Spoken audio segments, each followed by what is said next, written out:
की हर गली में, हो गोकुल की हर गली में, मथुरा की हर गली में, कान्हा को ढूंढता हूँ दुनिया की हर गली में, कान्हा को ढूंढता हूँ दुनिया की हर गली में। ओ गोकुल की हर गली में, मथुरा की हर गली में, गोकुल की हर गली में, मथुरा की हर गली में, कान्हा को ढूंढता हो दुनिया की हर गली में, कान्हा को ढूंढता हूँ दुनिया की हर गली में। दोनों हाथों से ताली सेवा हरि बोल।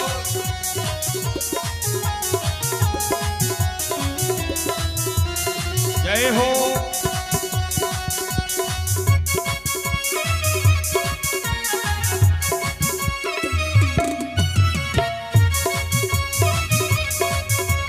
बड़े भाव से जय हो।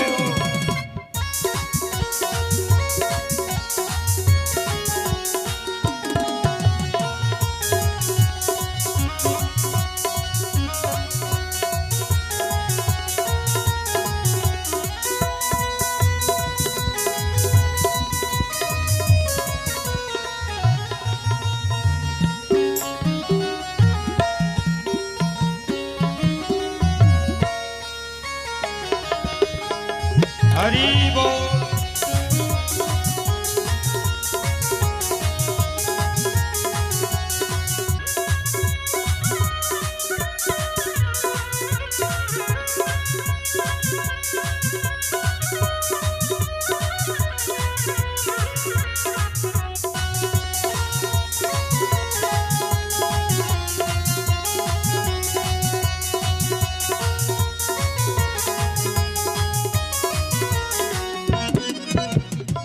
गोकुल गया तो सोचा माखन चुराता होगा, गोकुल गया तो सोचा माखन चुराता होगा। गोकुल गया तो सोचा माखन चुराता होगा, गोकुल गया तो सोचा माखन चुराता होगा, या फिर कदम के नीचे बंसी बजाता होगा, या फिर कदम के नीचे बंसी बजाता होगा। गुजरी की हर गली में, ग्वालन की हर गली में, गुजरी की हर गली में, ग्वालन की हर गली में, कान्हा को ढूंढता हूँ दुनिया की हर गली में, कृष्णा को ढूंढता हूँ दुनिया की हर गली में। मोहन को ढूंढता हूँ दुनिया की हर गली में, मोहन को ढूंढता हूँ दुनिया की हर गली में। ओ मोहना रे अमरा रे, हरि बोल। धागे सच्चे प्रीत से न तोलना,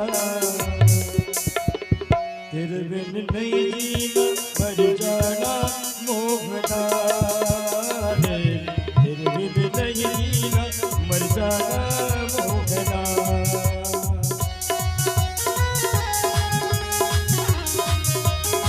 श्री राधे। दोनों हाथों की सेवा करते हुए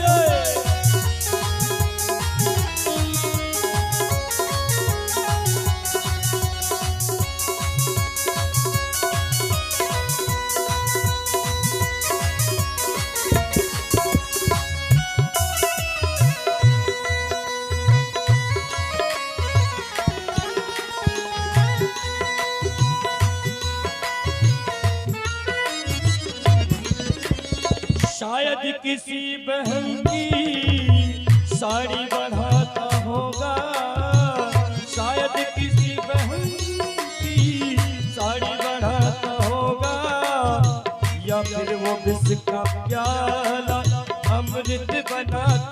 होगा, या फिर वो विष का प्याला अमृत बनाता होगा।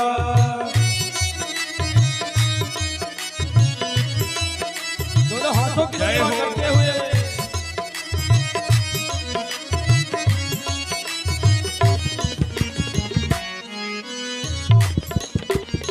शायद किसी बहन की साड़ी बढ़ाता होगा, शायद किसी बहन की साड़ी बढ़ाता होगा, या फिर वो विष का प्याला अमृत बनाता होगा, या फिर वो विष का प्याला अमृत बनाता होगा। मीरा की हर गली में, भक्तों की हर गली में, मीरा की हर गली में, भक्तों की हर गली में, कान्हा को ढूंढता हूँ दुनिया हर गली में, कान्हा को ढूंढता हूँ दुनिया की हर गली में। ओ गोकुल की हर गली में, मथुरा की हर गली में, गोकुल की हर गली में, मथुरा की हर गली में, कान्हा को ढूंढता हूँ दुनिया की हर गली में। कृष्णा को ढूंढता हूँ दुनिया की हर गली में। कान्हा को ढूंढता हूँ दुनिया की हर गली में। कान्हा को ढूंढता हूँ दुनिया की हर। ओ मना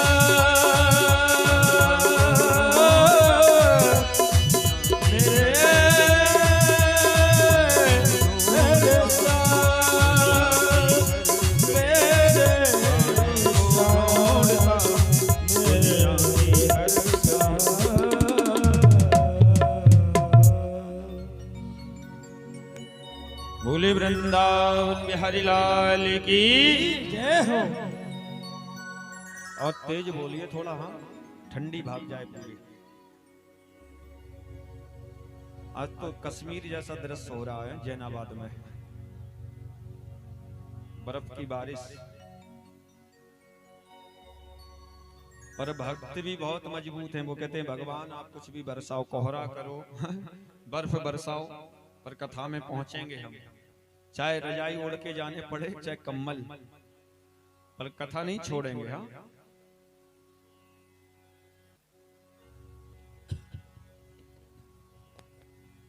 बोले वृंदावन बिहारी लाल की। भक्ति इसी को कहते हैं।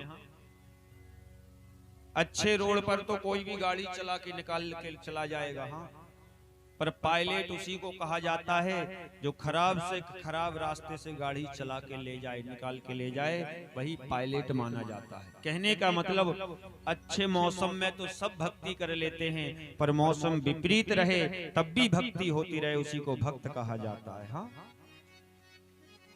बजा लो, जोर से बजा लो। आपके पक्ष की बात में तो बजा लिया करो। हाँ जब आपके पक्ष की बात हो तो खूब बजा लिया करो ताली।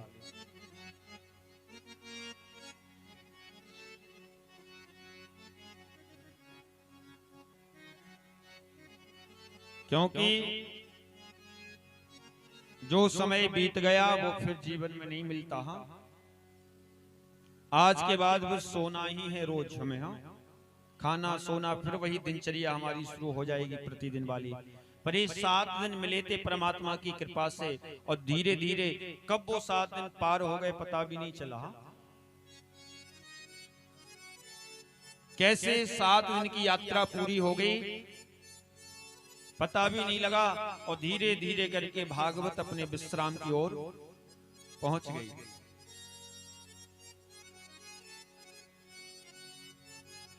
तो कहने का मतलब यदि हम इतनी ठंडी में बैठकर कथा सुन रहे हैं, इतनी ठंडी में आए हैं घर से चल के, तो इस कथा का लाभ, इस कथा का फल कुछ ना कुछ हमें अवश्य मिलेगा। हाँ कुछ ना कुछ लाभ इस कथा का अवश्य मिलेगा,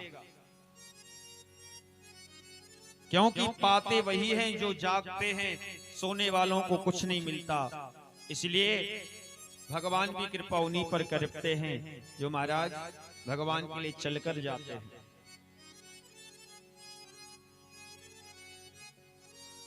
अब कहो कि डबल बेड पर लेटे लेटे कृपा मिल जाए भगवान की, हाँ ये शुक्र मनाओ कि डबल ही बेड दे दिया उनने। कई लोगों को वो भी नसीब नहीं होते। तो कहने का मतलब कथा तो हम घर बैठ के भी आनंद ले सकते हैं, आवाज तो हमारे भी घर में पहुंच रही, वहां भी सुन सकते हैं, पर वहां बैठने से कोई लाभ नहीं मिलेगा। लाभ कथा का तभी मिलेगा जब व्यास गद्दी के सन्मुख बैठकर हम कथा सुनेंगे, जब कथा पांडाल में आकर कथा सुनेंगे। हाँ, एक माता जी से हमने कहा कथा हो रही, आप आती कि नहीं सुनने के लिए? अरे बोले महाराज इतनी ठंडी हो रही, कहाँ सुनने के लिए आए। चारपाई डाल के बढ़िया चारपाई पर लेट जाते हैं और बढ़िया रजाई ओढ़ के और लेटे लेटे कथा सुनते हैं। एक एक शब्द महाराज सुनाई देता है सुनने में। हमने कहा भगवान करे आप लेटे लेटे ही सुनती रहो।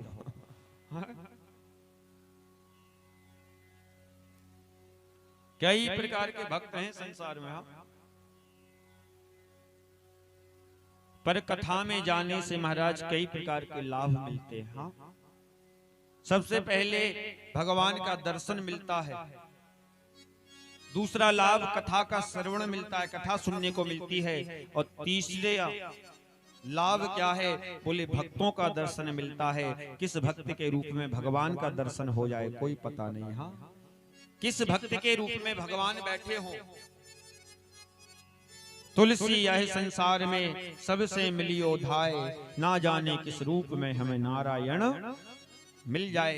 पता नहीं किस रूप में भगवान का दर्शन हो जाए और किस भक्त के दर्शन करने से हमारे जीवन का कष्ट खत्म हो जाए कोई पता नहीं। क्योंकि महापुरुष कहते हैं कि जहां भगवान की कथा होती है किसी ना किसी रूप में वहां हनुमान जी अवश्य आते हैं। जहां भगवान की कथा होती है किसी ना किसी रूप में हनुमान जी अवश्य आते हैं। तो पता नहीं किस भक्त के रूप में हनुमान जी विराजमान हो और किस भक्त के रूप में हनुमान जी का दर्शन हमें प्राप्त हो जाए कोई पता नहीं। हाँ, इसलिए कथा में आने का लाभ अधिक बताया है,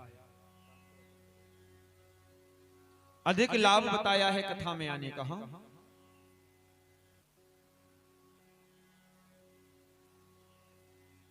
बोले वृंदावन बिहारी लाल की।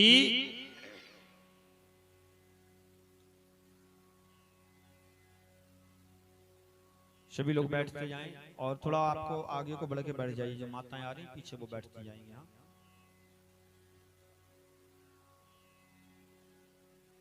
सुखदेव जी कहते हैं राजा परीक्षित, आज 16,100 कन्याओं पर भगवान ने कृपा की और 16,100 कन्याओं से भगवान ने विवाह किया और 16,100 कन्याओं से विवाह करके भगवान ने सबको अपनी पटरानी बनाकर और भगवान सभी को द्वारकापुरी में लेकर आए।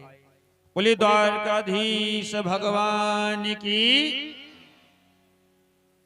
आज भगवान के 16,108 विवाह हो गए। कितने? 16,108 विवाह भगवान के हुए, फिर भी महाराज चैन की बंसी बज रही है। हाँ, कोई लड़ाई झगड़ा नहीं।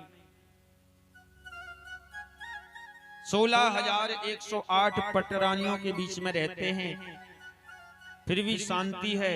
और हम और आप महाराज, हाँ, हमारे आपके घरों में क्या होता है? बोले दिन भर थाली लोटा फेंकते रहते हैं। हाँ, कभी पत्नी गाल फुलाए घूम रही, कभी पति देवता घूम रहे। यही परेशानी बनी रहती है। दिन भर लड़ाई होती है पति पत्नी में। पर भगवान के यहाँ पर कोई लड़ाई नहीं, कोई झगड़ा नहीं होता, आनंद से जीवन चल रहा है। हाँ, नारद जी आए परीक्षा लेने, तो नारद जी भगवान की परीक्षा लेने आए थे। आज भगवान की परीक्षा लेते लेते खुद परीक्षा के चक्कर में फंस गए। आज भगवान का गृहस्थ जीवन बड़े सुंदर ढंग से चल रहा है। सुखदेव जी कहते हैं राजा परीक्षित, आज भगवान के प्रत्येक रानी से 10-10 पुत्र और एक कन्या ने जन्म लिया। प्रत्येक रानी के यहाँ 10-10 पुत्र हुए और एक कन्या ने जन्म लिया और धीरे धीरे भगवान का परिवार बढ़ने लगा। सुखदेव मुनि कहते, राजा परीक्षित,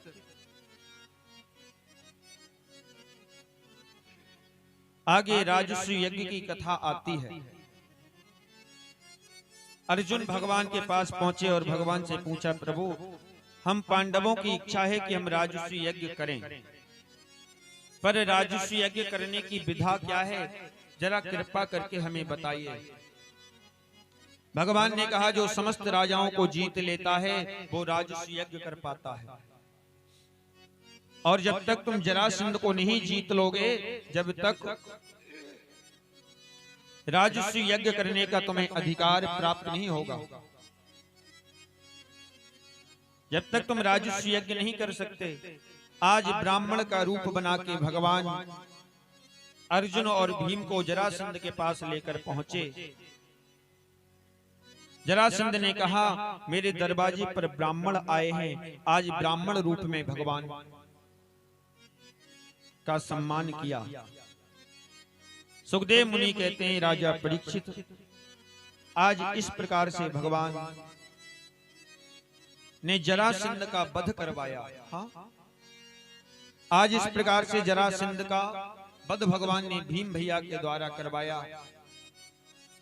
लौट कर आए तो आज राजस्व यज्ञ की तैयारी हुई। राजस्व यज्ञ में सबको अलग अलग जगह बुलाकर बैठाया गया। बड़े बड़े राजा जिसमें आए तो उसमें प्रस्ताव रखा कि इस यज्ञ का अध्यक्ष कौन बनेगा। तो इस यज्ञ का अध्यक्ष भगवान द्वारकाधीश को बनाया गया। जैसे ही द्वारकाधीश भगवान का नाम सुना, आज उसी सभा में शिशुपाल बैठा था, महाराज उठकर खड़ा हो गया और भगवान द्वारकाधीश का नाम सुनते ही शिशुपाल ने आज भगवान को गाली देना शुरू कर दिया। अब तो गाली पर गाली, गाली पर गाली भगवान को दिए जा रहा है और भगवान मुस्कुराते जा रहे हैं, सुनते जा रहे हैं। गाली पर गाली शिशुपाल दिए जा रहा है, भगवान मुस्कुराते जा रहे। अर्जुन ने कहा, प्रभु अरे दुष्ट आपको गाली दे रहा, आप हंस रहे हो। भगवान ने कहा, अर्जुन इसमें इसकी कोई गलती नहीं है। क्यों? बोले, जिसके अंदर जो रहता है उसके अंदर से वही निकलता है। आज गाली पर गाली, गाली पर गाली शिशुपाल देता जा रहा है और भगवान मुस्कुराते जा रहे, सुनते जा रहे। आज शिशुपाल ने 100 गालियां भगवान को दी और भगवान ने 100 गालियों को बर्दाश्त किया। अच्छा, 100 गालियों को बर्दाश्त क्यों किया भगवान ने? भगवान हमें आपको बताना चाहते हैं कि यदि मैं परमात्मा होकर शिशुपाल की 100 गाली बर्दाश्त कर सकता हूँ, सुन सकता हूँ, अरे तुम इंसान हो, 10-20 गाली तुम भी सुन लिया करो कभी। हाँ, अगर मौका लग जाए तो 10-20 गालियां तुम भी सुन लिया करो, कुछ नहीं बिगड़ेगा। मैं यदि परमात्मा होकर, भगवान होकर, संपूर्ण जगत का मालिक होकर यदि 100 गाली बर्दाश्त कर सकता हूं, तुम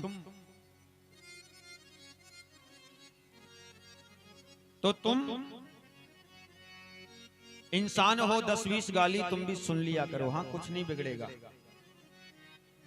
और ये 50 रुपए भैया के द्वारा आए हुए हैं और ये 50 रुपए रवि भैया के द्वारा आए थे। बहुत बहुत आशीर्वाद।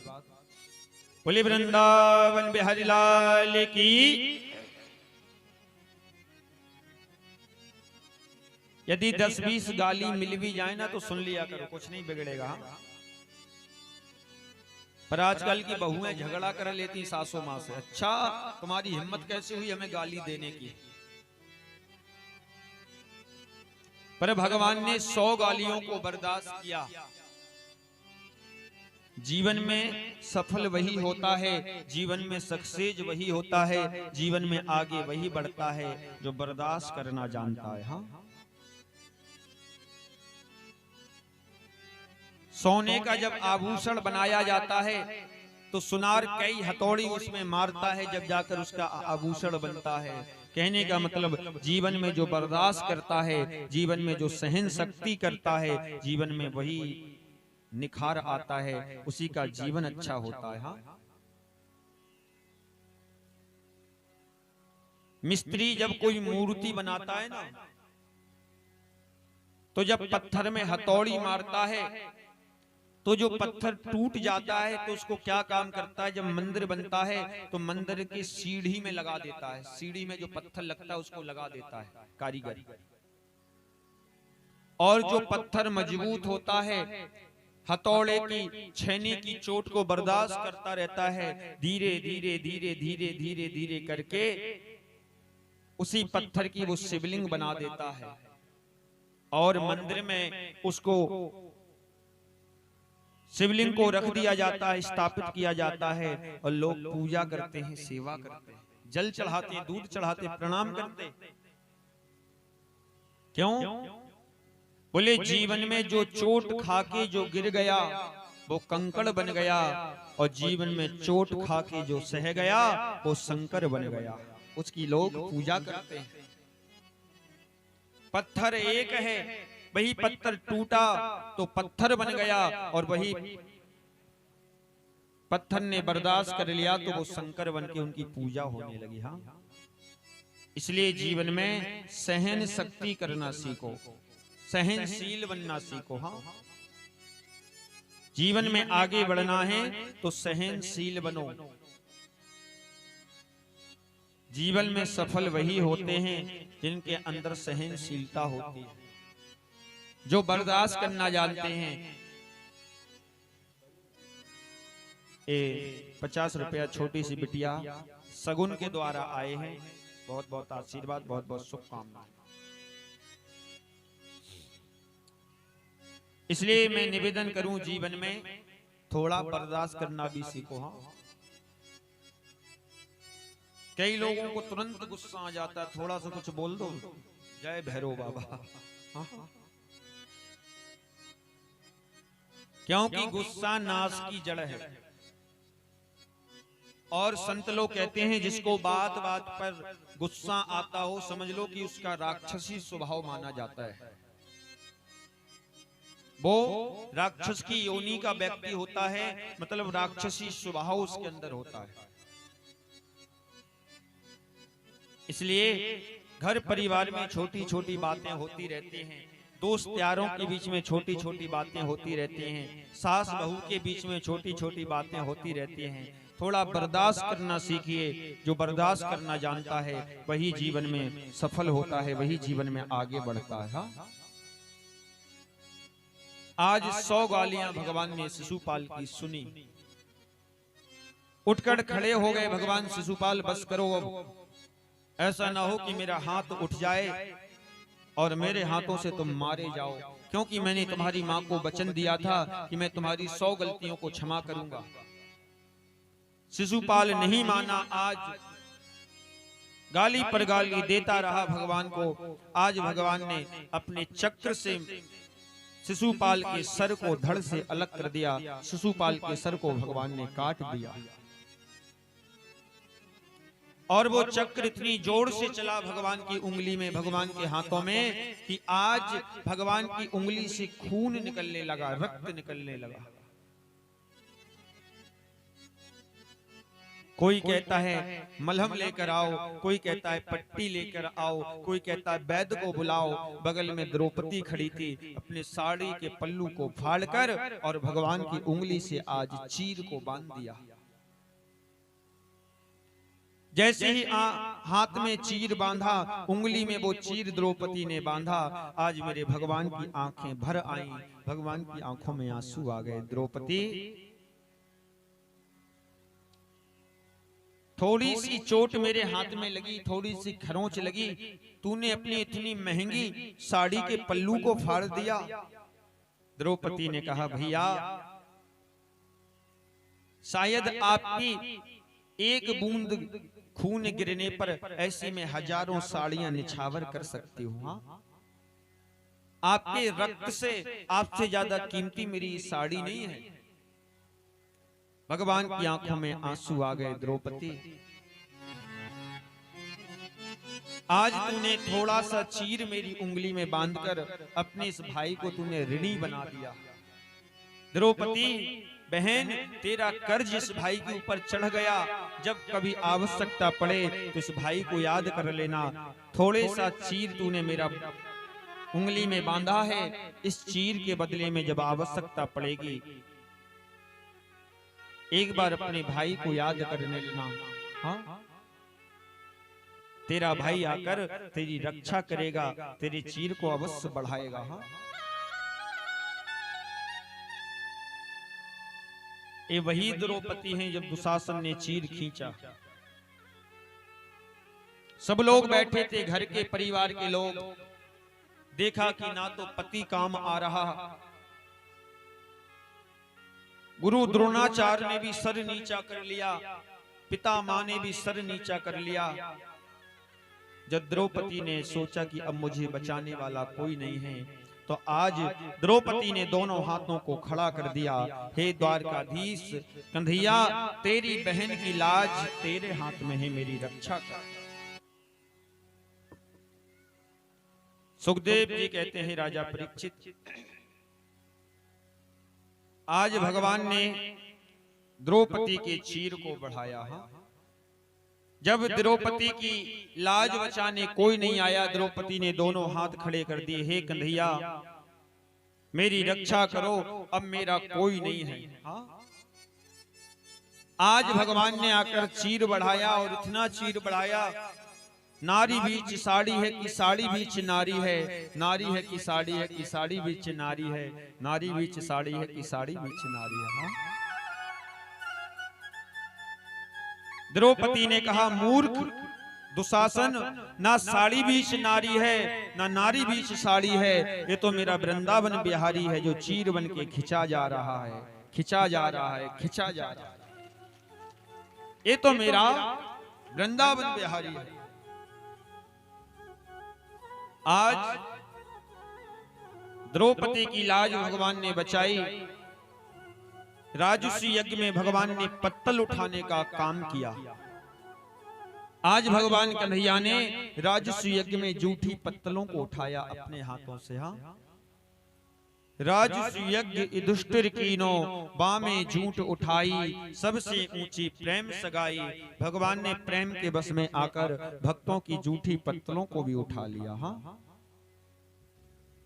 सुखदेव मुनि कहते हैं, राजा परीक्षित, आज भगवान ने जूठी पत्तलों को उठाया राजसूय यज्ञ में। हाँ, प्रेम प्रबल के पाले पड़कर हरि को नियम बदलते देखा, मेरा मान टले टल जाए पर भक्त का मान न टलते देखा। हाँ, आज भगवान ने प्रेम के वश में आकर जूठी पत्तलों को कन्हैया ने उठाया। इसलिए मैं निवेदन करता हूं, दुनिया वाले कुछ भी कहते रहें, पर अपने भगवान पर भरोसा हमेशा रखना। जब जब आपकी नाव डूबेगी, उस नाव का सहारा मेरे कन्हैया ही बनेंगे, वो ही आपको भव सागर से पार लगाएंगे। हाँ, क्योंकि पत्नी जो हक निभाएगी तो केवल मकान तक, परिवार के लोग जाएंगे तो शमशान तक, बेटा जो हक निभाएगा तो अग्निदान तक, उसके बाद भगवान ही लेकर जाएंगे तुम्हें परम धाम तक। हाँ? वहां तक यदि कोई साथ निभाने वाला है तो केवल मेरे भगवान बिहारी जी। हाँ, कोई कुछ भी कहता रहे, लोग तरह तरह की बातें करते हैं, तरह तरह का बहकाने का काम करते हैं, पर दुख रहे सुख रहे, अपने भगवान को कभी, अपने ईश्वर को कभी मत छोड़ना। हाँ, सुखदेव जी कहते हैं, राजा परीक्षित, आगे बड़ी पावन सुंदर सी कथा आती है सुदामा चरित्र की। भगवान के बचपन के एक सखा हुए जिनका नाम सुदामा हुआ,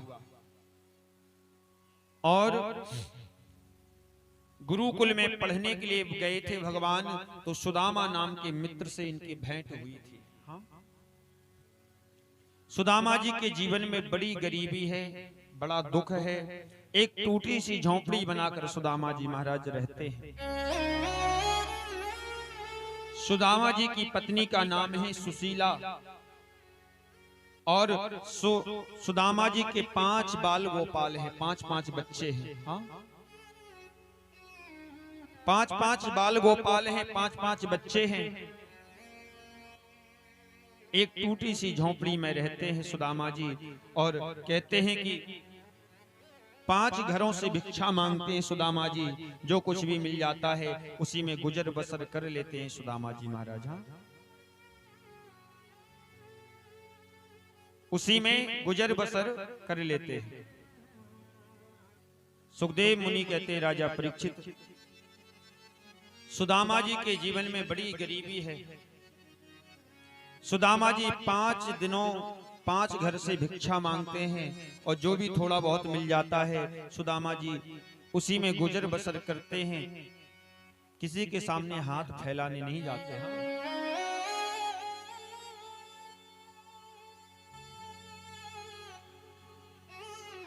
एक फटी सी धोती जिसमें पूरा जीवन यापन कर दिया सुदामा जी ने। छोटे छोटे बच्चे हैं, तन पर कपड़े नहीं हैं, पर फिर भी संतुष्ट रहते हैं, फिर भी प्रभु का भजन करते हैं। हाँ कन्हैया, मैं कोई शिकायत आपसे नहीं करूंगा, आपने जो भी दिया, जितना दिया, मैं खुश हूं। तेरी कृपा से श्वासें चल रही हैं, बस हर श्वास पे कृष्ण कृष्ण होता रहे। हाँ? परीक्षित ने पूछा, महाराज सुदामा तो भगवान के मित्र हुए, पर सुदामा जी के जीवन में इतनी गरीबी क्यों आई? सुखदेव जी ने कहा, राजा परीक्षित, एक बार भगवान कन्हैया के हिस्से के चना गुरु माता ने चना दिए थे कि सुदामा तुम और कन्हैया तुम दोनों लोग थोड़े थोड़े चना खा लेना। जंगल में गए, सुदामा जी ने अपने हिस्से के भी चना खा लिए और सुदामा जी ने भगवान कन्हैया के हिस्सा के भी चना खा लिए। कन्हैया ने पूछा, सुदामा भूख लगी है, वो चना कहाँ है गुरु माता ने जो दिए थे? सुदामा झूठ बोल गए, वो चने तो रास्ते में गिर गए वो। आज सुदामा जी किसके साथ चोरी कर रहे हैं? चित चोर। हाँ, आज भगवान के साथ सुदामा जी ने छल किया, भगवान समझ गए। हाँ, गुरु संग कपट, मित्र संग चोरी। जो करता है उसे जीवन में दरिद्रता ही भोगनी पड़ती है। भगवान ने कह दिया, सुदामा हक पराया खाए खे, यही मिलेगी सीख, हो दरिद्री आज से, सो घर घर मांगो भीख। सुदामा घर घर में भिक्षा मांगते हैं।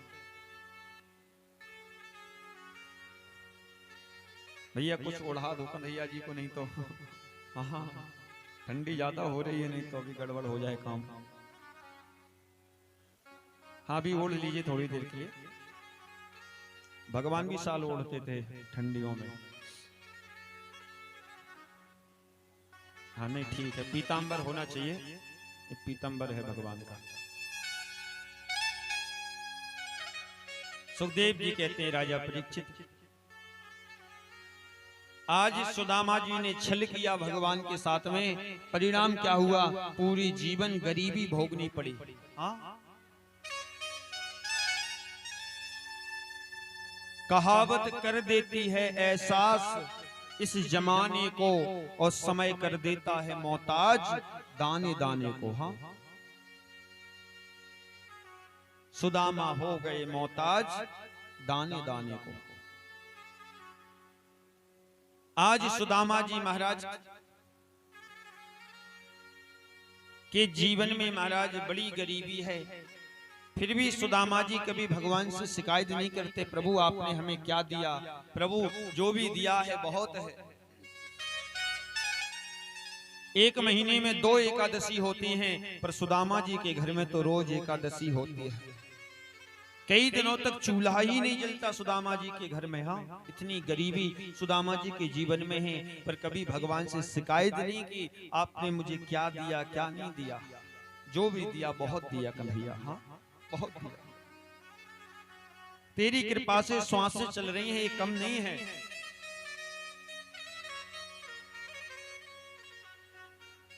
तेरी श्वास पे तेरा नाम हो रहा है, हर श्वास पे तेरा नाम निकल रहा है कन्हैया। इससे ज्यादा और क्या मांगू, बस इतना ही मांगता हूँ कि हर श्वास पे कृष्ण कृष्ण रटता रहूं, हर श्वास पे तेरा नाम होता रहे।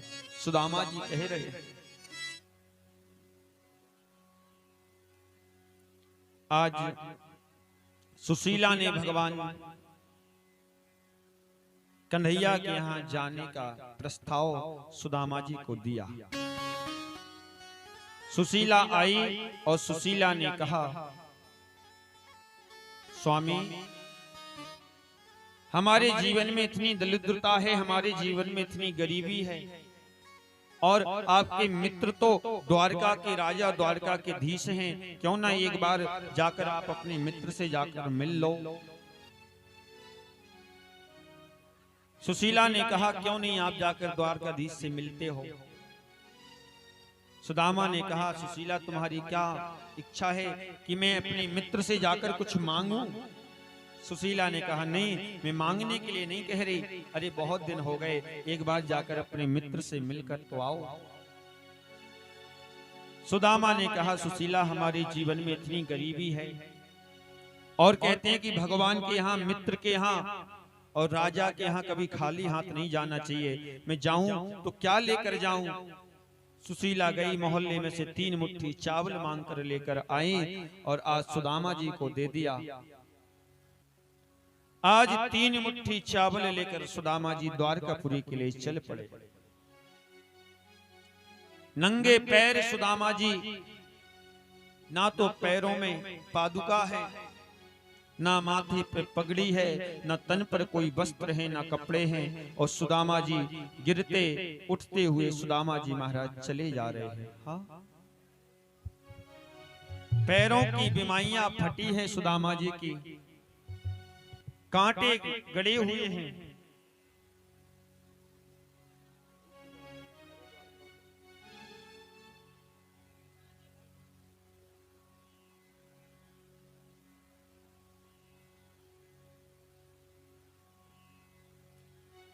सुदामा जी महाराज एक हाथ में डंडा, एक में कमंडल, और आज सुदामा जी लेकर चल पड़े अपने मित्र से मिलने के लिए। हाँ,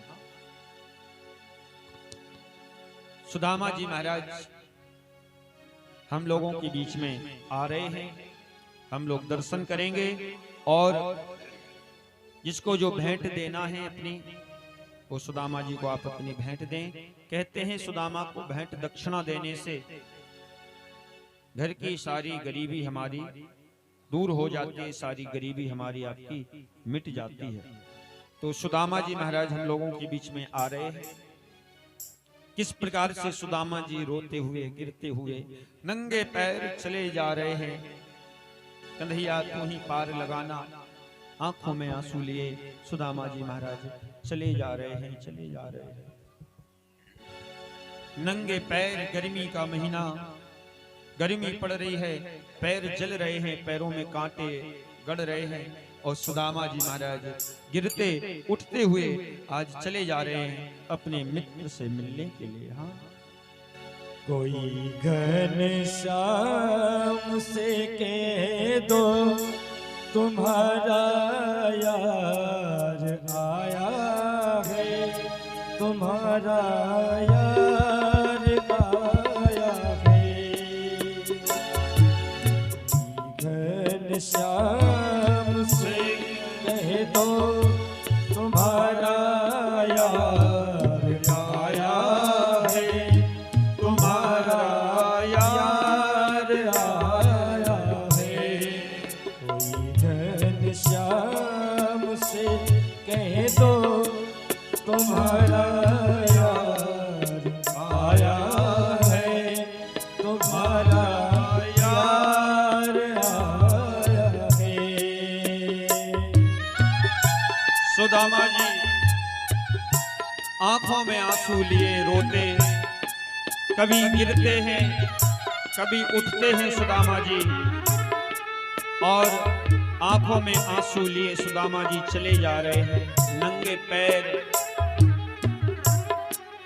याद करते जा रहे हैं अपने मोहन को। कन्हैया मैं घर से निकल पड़ा हूं तेरे सहारे से, अब तू ही मुझे पार लगाना। गाते हुए सुदामा जी चले जा रहे हैं, गिरते उठते, एक हाथ में कमंडल है, एक में। आप लोग सुदामा जी की भेंट सुदामा जी के कमंडल में देते रहें। जो भी आपको भेंट अर्पण करनी है आप लोग के कमंडल में डालते रहें। कहते हैं सुदामा जी को दान देने से जीवन में कभी गरीबी नहीं आती, इसलिए सुदामा को कुछ ना कुछ दक्षिणा, कुछ ना कुछ दान हमें आपको देना चाहिए। जा रहे हैं सुदामा जी गिरते उठते अपने मित्र से मिलने के लिए। सुदामा नाम है मेरा, सखा घनश्याम है मेरा, सखा घनश्याम है मेरा। सुदामा नाम है मेरा, सखा घनश्याम है मेरा, सखा घनश्याम है मेरा।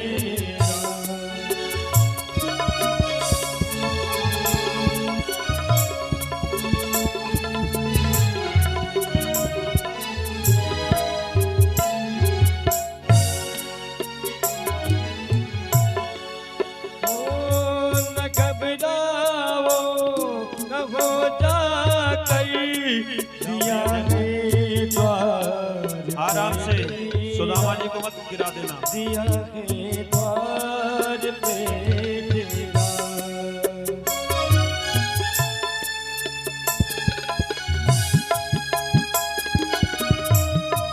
मंच पे ले आके पलट दो उसको, कमंडल को।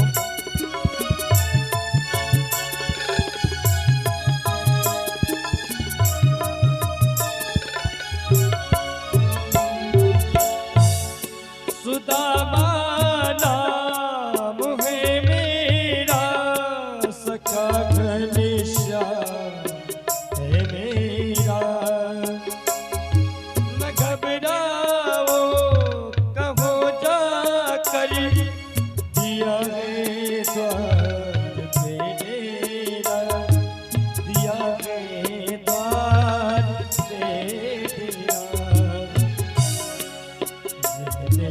साथ में कुछ दिन रहे, साथ में कुछ दिन, वही अधिकार लाया है तुम्हारा यार आया है। घनश्याम से कह दो तुम्हारा यार आया है, तुम्हारा यार आया है।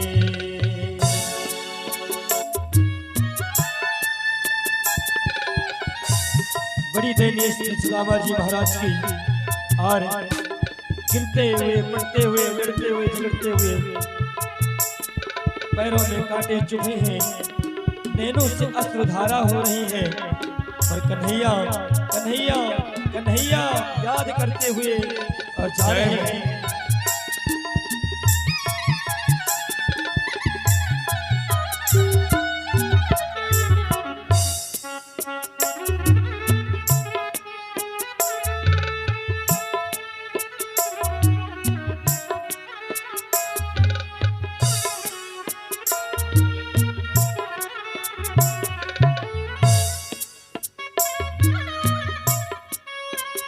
और सुदामा जी चले जा रहे हैं द्वारकापुरी में, पूछते पूछते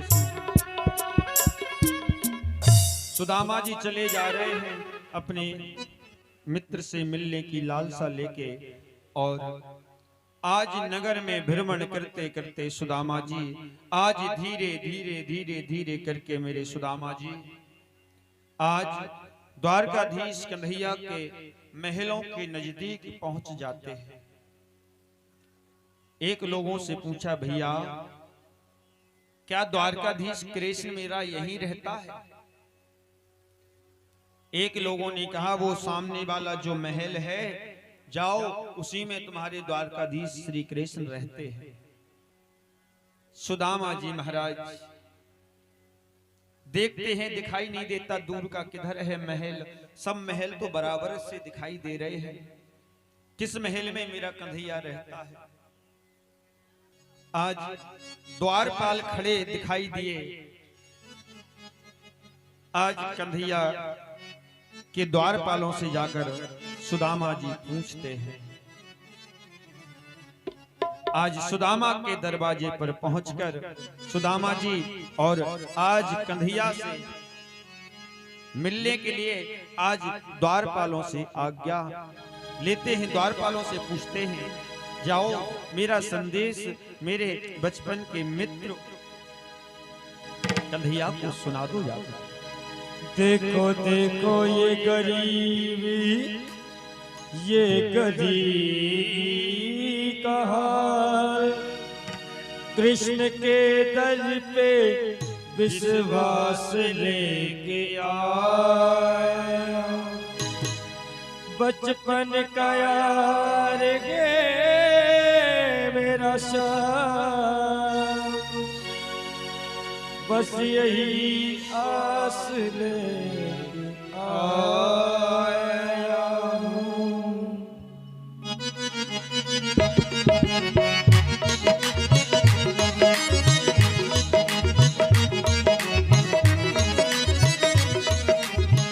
अरे द्वारपालो कन्हैया से कह दो, अरे द्वारपालो कन्हैया से कह दो, मिल में सुदामा गरीब आ गया है, मिल में सुदामा गरीब आ गया है। भटकते भटकते न जाने कहाँ से, भटकते भटकते न जाने कहाँ से, तुम्हारे महल के करीब आ गया है, तुम्हारे महल के करीब आ गया है। जय हो।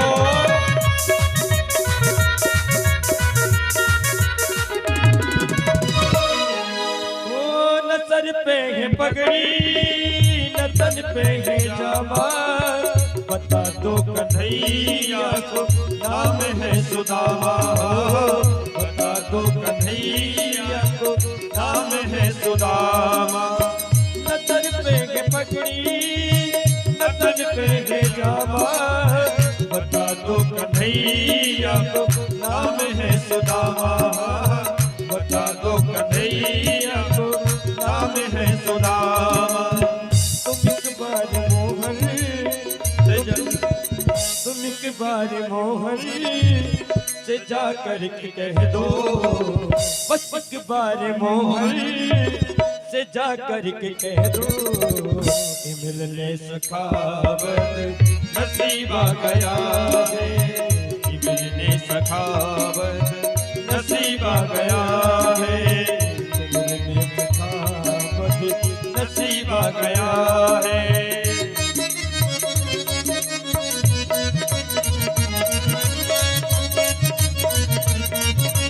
जय हो।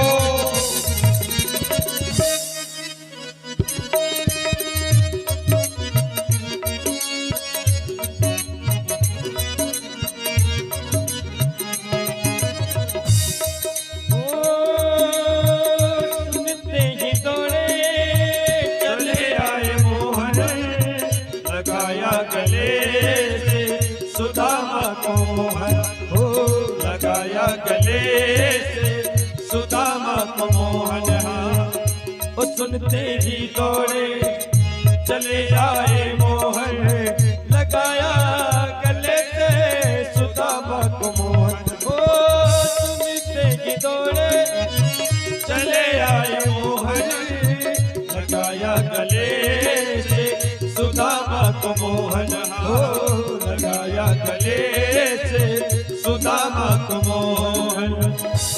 रुक्मणी को बहुत ही अचंभा, हुआ रुक्मणी को बहुत ही अचंभा।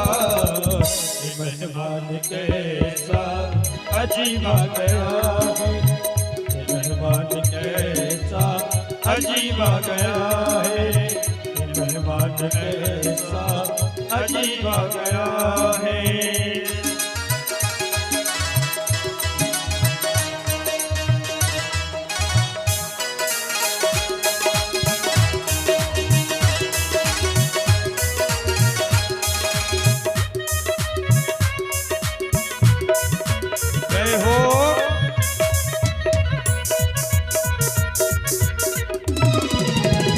बराबर में अपने सुदामा बिठाए, चरण आंसुओं से श्याम ने धुलाए, चरण आंसुओं से श्याम ने धुलाए। बराबर में अपने सुदामा बिठाए, चरण आंसुओं से श्याम ने धुलाए। ओ बराबर में अपने सुदामा बिठाए, चरण आंसुओं से श्याम ने धुलाए, चरण आंसुओं से श्याम ने धुलाए।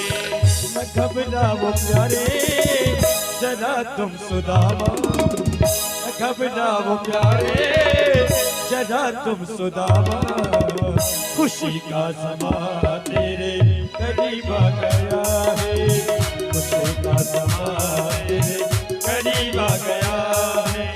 न घबराओ प्यारे जरा तुम सुदामा, न घबराओ प्यारे जरा तुम सुदामा, खुशी का समा तेरे करीब आ गया है, खुशी का समा तेरे करीब आ गया है, खुशी का समा तेरे करीब आ गया है, खुशी का समा तेरे करीब आ गया।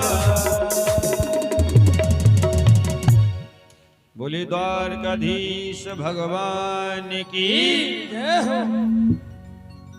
सुनते ही दौड़े चले आए मोहन, लगाया गले से सुदामा को मोहन। द्वारपालों से कहा, और जैसे ही द्वारपाल गए और द्वारपालों ने कहा, प्रभु दरवाजे पर कोई ब्राह्मण आया है और वो अपना नाम सुदामा बता रहा है। सुदामा सुनते ही भगवान दौड़ पड़े मित्र से मिलने के लिए, पीतांबर गिर गया, नंगे पैर ही दौड़ पड़े भगवान।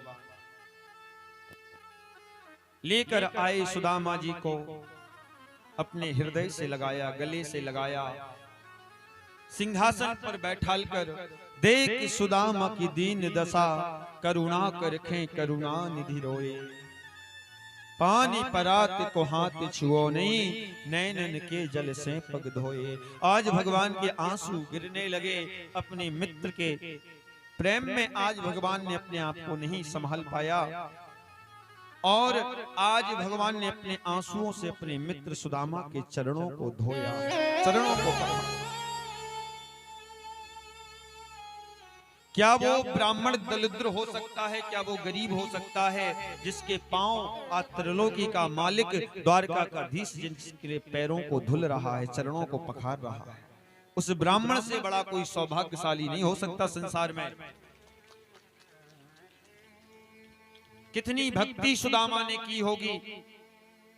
आज द्वारकाधीश चरणों में बैठकर पांव को धो रहे हैं, चरणों को पखार रहे हैं। हाँ, जिनकी एक झलक पाने के लिए लोग कई सालों तक तप करते हैं, आज वो ब्रह्म सुदामा के चरणों को धो रहा है।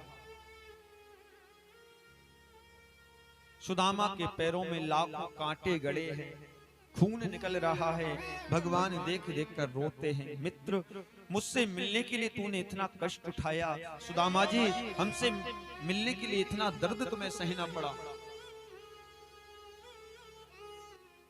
आज सुदामा जी और भगवान द्वारकापुरी में रहते हैं। भगवान कन्हैया ने कहा सुदामा जी और बताइए सब ठीक ठाक तो है, घर में बाल गोपाल भाभी जी ठीक हैं कि नहीं? हाँ, और शादी मादी तुमने की, शादी विवाह कर लिया, हमें बुलाया भी नहीं।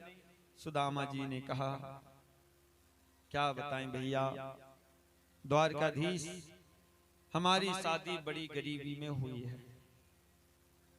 तुम द्वारका के धीश हो और तुम्हें बुलाना और अपने दरवाजे पर तुम्हारा स्वागत सम्मान यदि मैं ना कर पाता तो मैं अपने सखा की बेइज्जती नहीं कराना चाहता था, इसलिए मैंने आपको संदेश नहीं दिया, क्षमा करना कन्हैया। हाँ, पर मेरी बात छोड़। सुदामा जी ने कहा कन्हैया तू तो नटखट, बचपन में भी नटखट था, अभी भी वैसा ही नटखट होगा। हाँ, शरारत करना छोड़ा कि नहीं छोड़ा तूने, बता। और तूने कुछ शादी मादी की कि नहीं? और तूने भी तो नहीं बुलाया शादी में। हाँ, कन्हैया बोले क्या बताएं सुदामा जी, जितनी शादी हमारी हुई सब तत्कालीन व्यवस्था में हुई। हाँ, सब तत्काल वाली, हमें खुद पता नहीं था कि आज हमारी शादी होने वाली है। हाँ, दोपहर में पता चला और शाम को शादी हो गई, सब तत्काल वाली हुई है।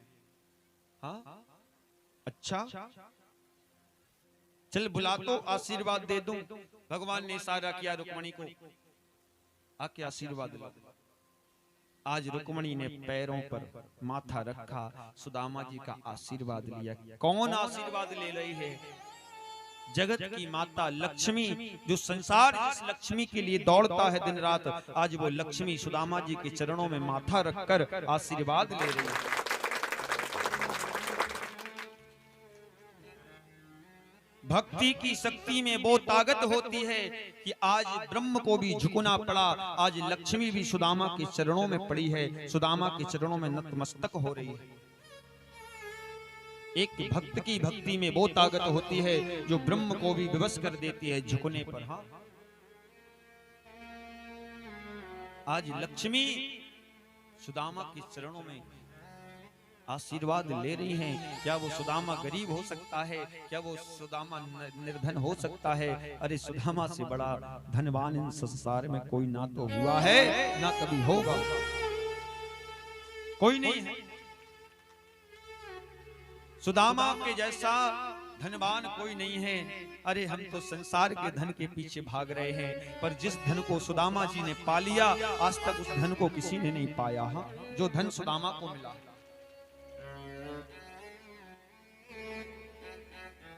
आज आशीर्वाद दिया, तथास्तु स्वाहागवती। हाँ, स्वाहागवती भव।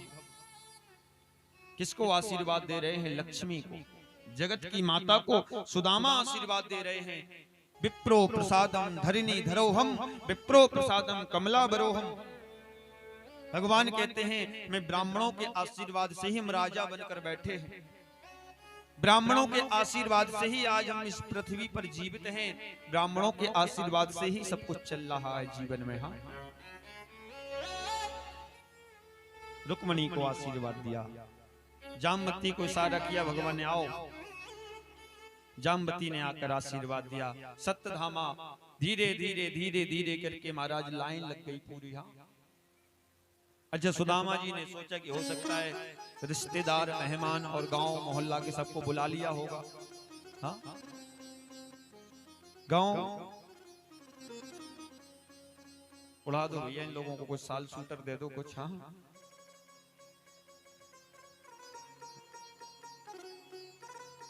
उड़ा दीजिए। हाँ, सुदामा जी को भी उड़ा दो तो गरीबी दूर हो गई। बोले द्वारकाधीश भगवान की। अब तो महाराज लाइन लग गई आशीर्वाद लेने की, पूरी लाइन लग गई। सुदामा ने कहा कन्हैया कान कर इधर बगल में कान लिया। कान में पूछा सुदामा जी ने, एक बात बता, पूरे गांव को इकट्ठा कर लिया क्या तूने? हाँ, भगवान कन्हैया ने कहा सुदामा जी गांव का इसमें कोई नहीं है, सब अपनी है, पर्सनल वाली। हाँ, सब घर की है, घर की है। हाँ, इतनी लंबी लाइन। अरे बोले सुदामा जी तो कुछ भी नहीं है। अभी पूरा गोदाम है अंदर, चिंता मत करो, आशीर्वाद देते रहो। ये तो 108 हैं, 16,000 अभी अंदर हैं। सुदामा ने कहे भैया ये दुबला पतला ब्राह्मण है, मर जाएगा आशीर्वाद देते देते। एक काम कर, तू मेरे चरणों में बैठ जाए, मैं तुझे आशीर्वाद दे रहा हूं और तू धीरे धीरे बांटता रहना सब में। हाँ, आज भगवान को अपने चरणों में बैठाल कर सुदामा जी ने आज भगवान के ऊपर दोनों हाथ रख दिए, जाओ मेरा आशीर्वाद तुम्हें है, तू धीरे धीरे करके बांटते रहना। हाँ, आज भगवान को आशीर्वाद सुदामा ने दिया। भगवान कन्हैया ने पूछा, सुदामा भाभी ने कुछ भेंट नहीं भेजी मेरे लिए? हाँ, कुछ लेकर नहीं आए मेरे लिए भेंट में? अरे भाभी ने कुछ तो भेजा होगा। अब तो सुदामा जी जो चावल लेकर आए थे, चावल की पोटली को छुपाने लगे। इतना बड़ा महल, इतने बड़े सेवक, यदि इनके सामने ये पोटली दूंगा मैं चावल की, तो क्या मेरे मित्र का मान घट जाएगा? आज सुदामा जी से वो पोटली भगवान ने ले ली। पोटली के चावलों को खोलकर भगवान ने देखा, एक मुट्ठी चावल भरे भगवान ने और अपने मुख में भगवान ने डाल लिए और एक लोक की संपत्ति सुदामा को दे दी। एक लोक की संपत्ति। दूसरी मुट्ठी फिर भरी भगवान ने और दूसरी मुट्ठी भर के फिर मुख में डाली और दूसरे लोक की संपत्ति दान कर दी सुदामा को। तीसरी मुट्ठी डालने जा रहे थे, रुक्मणी मैया ने हाथ पकड़ लिया। सब कुछ सुदामा को दे दोगे तो क्या खुद सुदामा बनना चाहते हो? भगवान ने कहा, रुक्मणी मेरा बस चले तो मैं अपना बैकुंठ भी अपने सुदामा के नाम कर दूं। हाँ, बैकुंठ भी सुदामा के नाम कर दूं।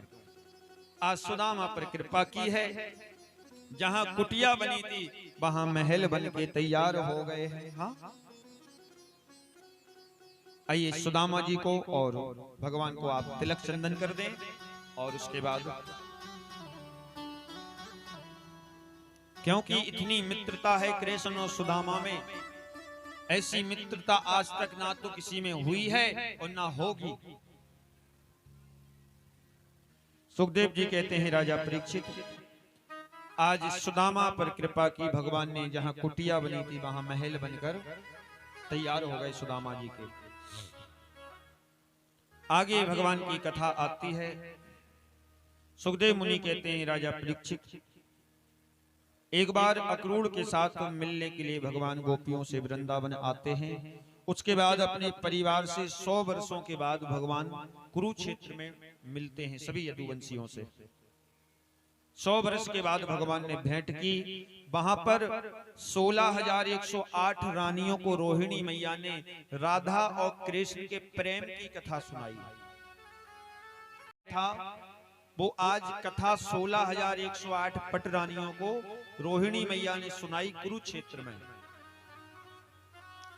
कहते हैं उस प्रेम कथा में इतना प्रेम था कि भगवान के हाथ पैर गल गए उस कथा को सुनकर।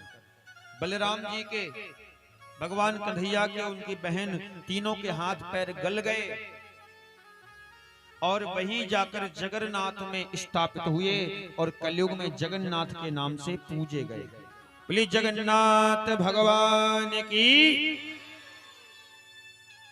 आज भगवान का परिवार की संख्या धीरे धीरे 56 करोड़ यदुवंशियों की हो गई। 56 करोड़ यदुवंशी भगवान के परिवार में हो गए। भगवान को चिंता बढ़ गई। एक दिन भगवान अपने परिवार के लोगों को लेकर जंगल में घूमने के लिए गए। भगवान के दूसरे नंबर का पुत्र है जिसका नाम है साम। साम ने क्या काम किया, एक कुएं के अंदर झांक कर देखा तो कुएं में एक महाराज गिरगिट पड़ा हुआ था। तो आज साम ने पूछा, पिताजी एक गिरगिट कौन है? साम ने कहा, एक गिरगिट इस कुएं में क्यों पड़ा हुआ है? आज भगवान ने कहा, बेटा साम, ये जो गिरगिट पड़ा है ये गिरगिट नहीं है, ये पूर्व जन्म में बहुत बड़ा राजा था, इसका नाम था राजा नर्ग। इसने गलती क्या की, एक गाय 2 ब्राह्मणों को दान कर दी। एक ही चीज 2 ब्राह्मणों को दे दी, इसकी उठाकर उसको, उसकी उसको। ब्राह्मणों ने पूछा, ये बदल गया। ब्राह्मणों ने श्राप दे दिया, तुम अपनी बात से बदल जाते हो, गिरगिट के जैसा रंग बदलते हो, जाओ हमारा श्राप है, तुम गिरगिट बन जाओ। वो राजा नर्ग गिरगिट बन के अपनी श्राप को भोग रहा है। आज भगवान ने अपने परिवार के लोगों को समझाया, संत ब्राह्मण और भगवान के भक्त से कभी छल कपट मत करना, इनके साथ में कभी बेईमानी मत करना और इनका कभी अपमान मत करना, क्योंकि संत ब्राह्मण और भगवान के भक्त, इनके साथ में यदि गलत करोगे तो उसका परिणाम आपकी 7 पीढ़ियों को भोगना पड़ेगा। हाँ? इसलिए इन 3 का सम्मान हमेशा करना, प्रयास करना कि दुआ मिले, बद्दुआ कभी ना मिले। हाँ, इसलिए संत ब्राह्मण और भगवान के भक्त का सम्मान हमेशा करना। भगवान का भक्त कोई भी हो सकता, आप भी हो सकते, हम भी हो सकते हैं। हरि को भजे सो हरि को होई, जात पात पूछत ना कोई। संत ब्राह्मण का सम्मान करना, भक्त का सम्मान करना और स्त्री का सम्मान करना और अपने धर्म की रक्षा के लिए यदि सर भी कटाना पड़े तो सर कटवा देना, पर अपने धर्म पर कभी आंच मत आने देना। अपने धर्म की रक्षा करना। धर्मो रक्षति रक्षता। और दीन दुखियों की सेवा करना, ऐसी शिक्षा भगवान ने दी। आज भगवान का समय पूरा हो गया। द्वारकापुरी को छोड़कर प्रभास क्षेत्र वन में गए भगवान।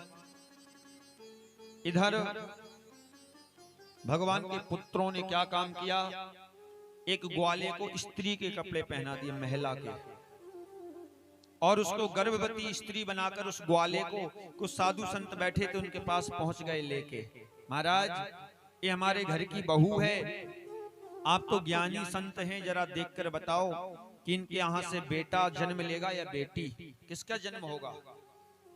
दुर्वासा मुनि बैठे थे, आंख जैसी बंद की, महाराज समझ गए आर्टिफिशियल काम है। यहाँ तो आदमी को ही स्त्री बनाकर लेकर आए हैं संतों की परीक्षा लेने। आज दुर्वासा मुनि को क्रोध आ गया, तुम भगवान के परिवार के होकर संतों के साथ मजाक करते हो, जाओ मेरा श्राप है,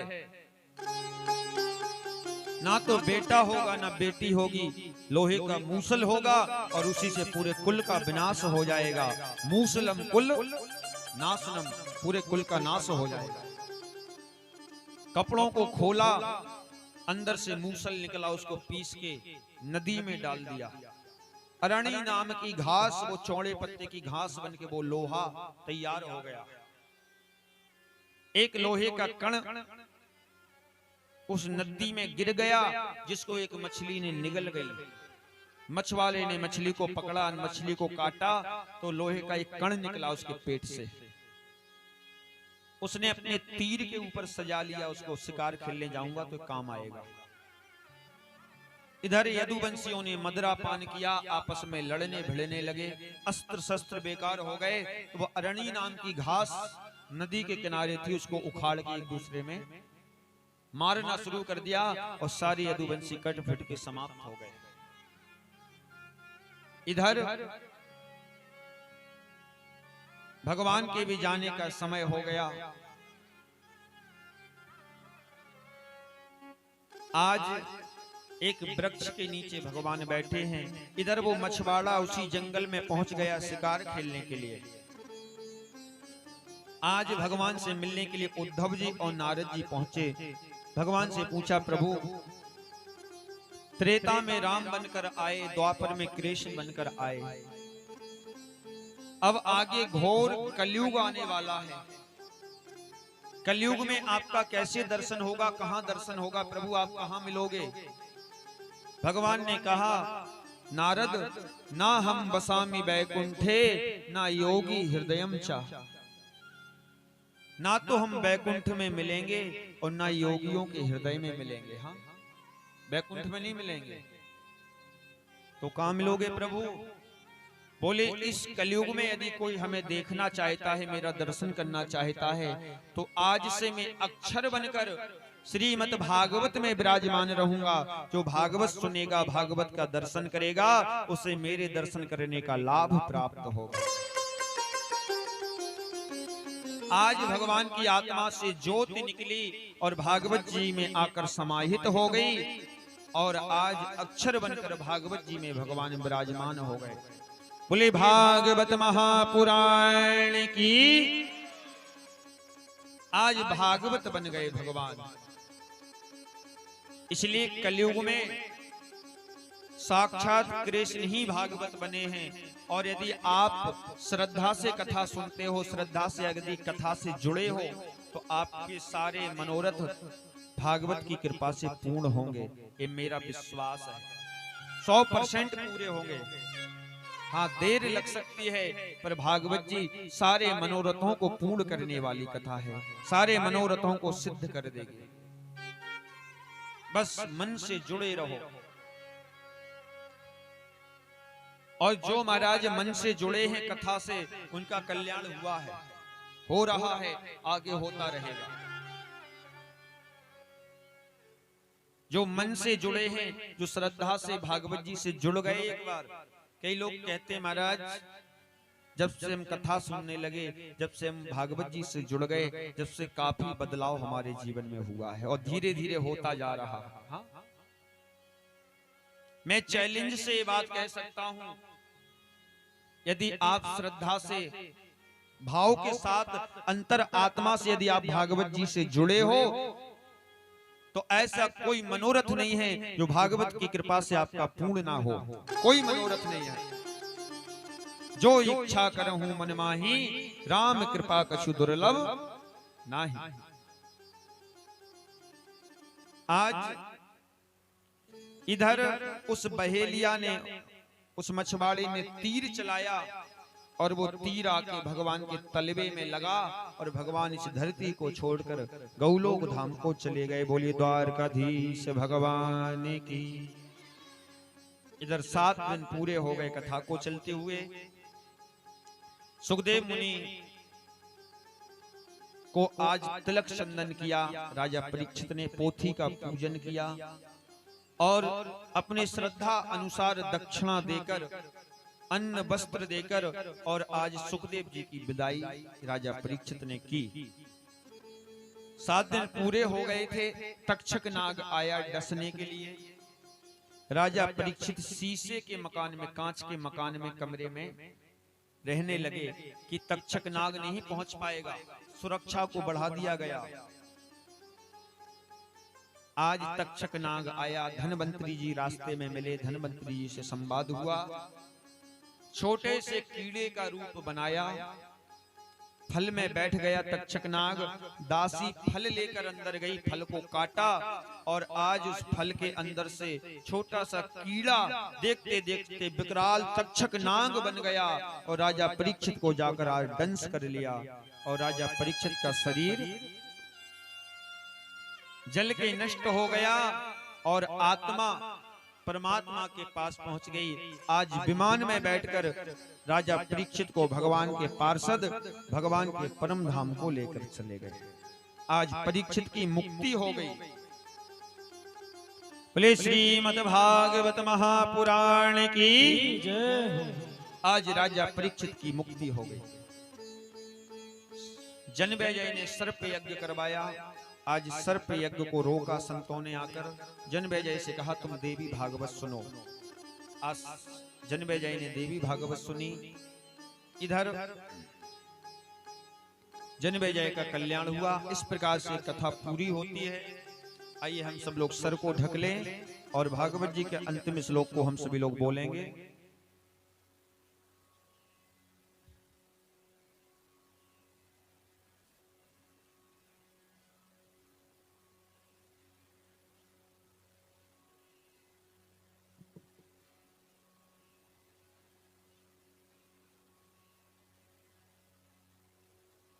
सभी लोग भागवत जी का अंतिम श्लोक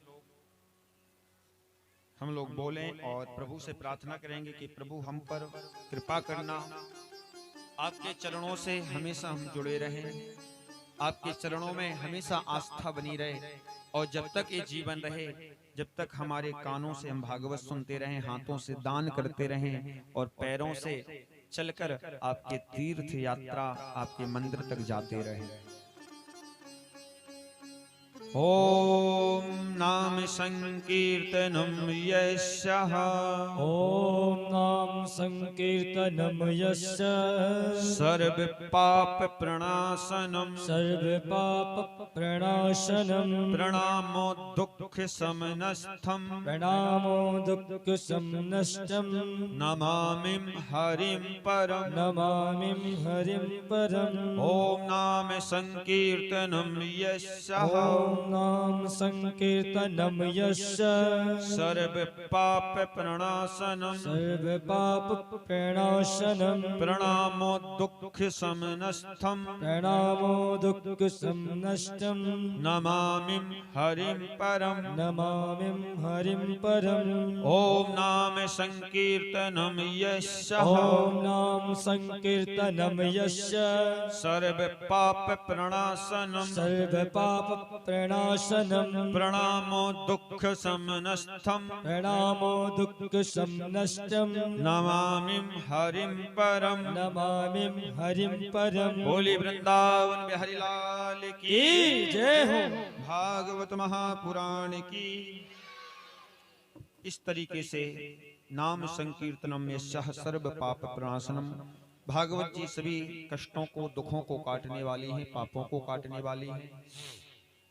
इस प्रकार से भागवत जी की कथा पूर्ण होती है। पूर्ण तो कभी नहीं होती, हरि अनंत हरि कथा अनंता, पर जो वाणी से बनता है उतना सुनाने का प्रयास करते हैं, सुनने का प्रयास करते हैं हम लोग। हाँ, और भागवत जी में 18,000 श्लोक, 335 अध्याय, 12 स्कंद हैं। भागवत जी का मंत्र है ओम नमो भगवती वासुदेवाय नमः। इस मंत्र को आप लोग जरूर जपा करें, बोला करें, भगवान से जुड़े रहें, क्योंकि भगवान ही एक सार है। जब कोई नहीं आता मेरा घनश्याम, आता है दुख के दिनों में वो बड़ा काम आता है। और ऐसे ही कथा सुनते रहें, भगवान का नाम लेते रहें। हाँ, कई वर्षों से आपके जैनाबाद में कथा हो रही है। श्री विश्व कल्याण सत्संग सेवा समिति के तत्वाधान में सेवा ही धर्म हमारा के अंतर्गत अंतर्राष्ट्रीय कथावाचक पंडित श्री अंकित शास्त्री जी महाराज के द्वारा चलाए जा रहे सेवा प्रकल्प संत सेवा, गौ सेवा, अनाथ एवं दीन दुखियों की सेवा, आश्रम निर्माण, वृद्धों की सेवा आदि। इस प्रकल्प में आप भी अपनी सहयोग राशि देकर इस सेवा से जुड़ सकते हैं। इन सेवाओं से जुड़ने के लिए नीचे दिए गए नंबर पर आप पूरी जानकारी ले सकते हैं।